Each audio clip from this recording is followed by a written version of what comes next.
Melansir VOA Indonesia, pihak Taliban menolak tuduhan Barat bahwa mereka melakukan pembunuhan terarah terhadap para pejabat yang terkait dengan pemerintah yang didukung oleh Amerika Serikat di Kabul.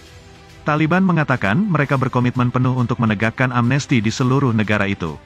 Anggota Taliban manapun yang kedapatan melanggar keputusan amnesti, akan ditindak dan dihukum, cuit Abdul Qohar Balhi, juru bicara Kementerian Luar Negeri Taliban. Pembunuhan terarah akan diselidiki sepenuhnya, tapi rumor yang tak berdasar jangan dipercaya begitu saja.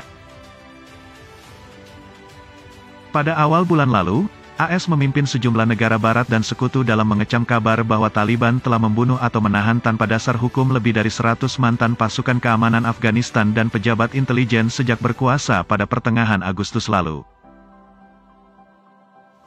Kami sangat prihatin dengan berbagai laporan mengenai pembunuhan dan penghilangan paksa para mantan anggota pasukan Afghanistan, seperti yang didokumentasikan oleh Human Rights Watch dan lainnya, menurut pernyataan yang dikemukakan oleh AS, Uni Eropa, Australia, Inggris, Jepang dan lainnya, yang dirilis oleh Departemen Luar Negeri AS.